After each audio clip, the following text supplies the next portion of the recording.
नमस्कार मित्रों, कुंडली दर्शन 8 में आप लोगों का स्वागत है। मानव को अपने अभीष्ट अर्थ की प्राप्ति इन 5 साधनों से होती है। मित्रों, बालक ध्रुव की कथा से ही शिक्षा लेते हैं। इन 5 प्रकार के साधनों से ध्रुव को अटल पद की प्राप्ति हुई।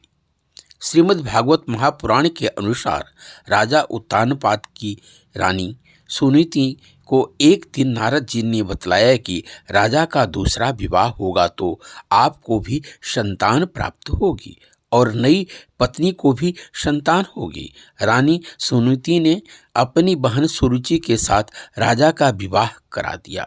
दोनों रानियों को पुत्र हुआ। सुनीति के पुत्र का नाम ध्रुव और सुरुचि के पुत्र का नाम उत्तम पड़ा। एक दिन राजा उत्तानपाद सुरुचि के साथ सिंहासन पर बैठे थे। सुरुचि के गोद में उत्तम राजकुमार था। ध्रुव भी अचानक अपने पिता के गोद में आकर बैठ गए तो रानी सुरुचि ने ध्रुव को राजा की गोद से उतारकर लात मारकर सिंहासन से गिराकर यह कहा कि यह स्थान सौतन के पुत्र के लिए नहीं है। यह देखकर भी ध्रुव की माता सुनीति के मन में तनिक भी बुरे विचार नहीं आए। देवी सुनीति स्वयं अपने बालक ध्रुव को समझाती है, बेटा, राजा तो तुम्हारे पिता हैं, उनकी बातों पर ध्यान नहीं देना चाहिए। उन्होंने तो तुम्हारे कल्याण के लिए ही ऐसा किया है।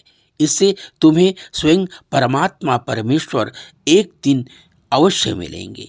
माता से प्रेरित होकर बालक ध्रुव ने भगवत दर्शन के लिए तपस्या का निश्चय किया।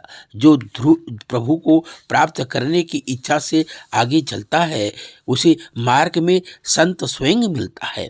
ध्रुव को भी देवर्षि नारद दर्शन देकर कृतार्थ किया।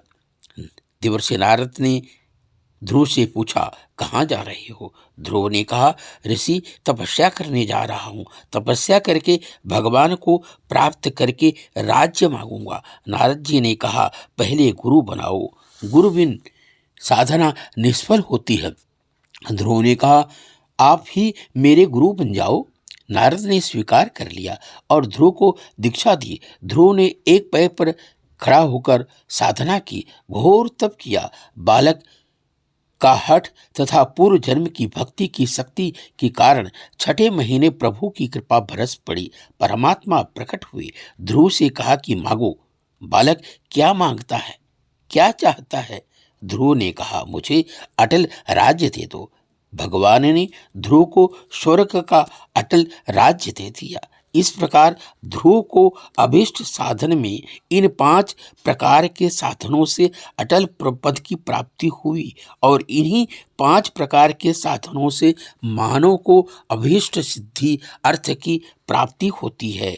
पहला साधन है माता पिता का आशीर्वाद, दूसरा है गुरु की कृपा, तीसरा है उद्यम, चौथा है प्रारब्ध, 5वां है प्रभु कृपा। मित्रों, अभी आप लोगों ने सुना, मानव को अपने अभीष्ट अर्थ की प्राप्ति इन 5 साधनों से होती है। अच्छा लगा हो तो लाइक सब्सक्राइब करें। धन्यवाद।